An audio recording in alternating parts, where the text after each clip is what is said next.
Sheikh షఫీద్దీన్ mandal minority president మాట్లాడుతున్నా.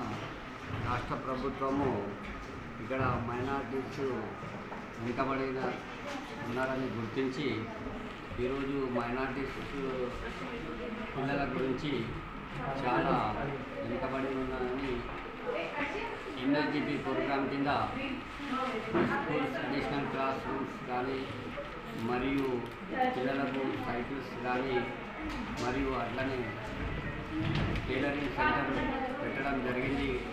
రాష్ట్ర ప్రభుత్వం చంద్రశేఖరరావు గారికి నేను మండలం తరఫున కృతజ్ఞతలు తెలుపుతున్నాను. మనకు ఈ అవకాశము మనం కూడా మైనారిటీ సోదరులందరూ సద్వినియోగం చేసుకోవాలని నేను ఆశిస్తున్నాను. ఓకే సార్, ఈ ప్రోగ్రామ్ ఎంతమంది అటెండ్ అయ్యారు? ఇది ఫస్ట్ బ్యాచ్. ఈ ఫస్ట్ బ్యాచ్ టైలరింగ్ సెంటర్కి 30 మంది విద్యార్థులు వచ్చి చక్కగా 90 రోజులు ట్రైనింగ్ మంచిగా అనుభవం నేర్చుకున్నారు. మరియు పిల్లలకు కూడా అతి త్వరలో కూడా మేము మిషన్లు కూడా అందజేస్తాము, సర్టిఫికేట్లతో సహా అని కూడా నేను గవర్నమెంట్కి కృతజ్ఞతలు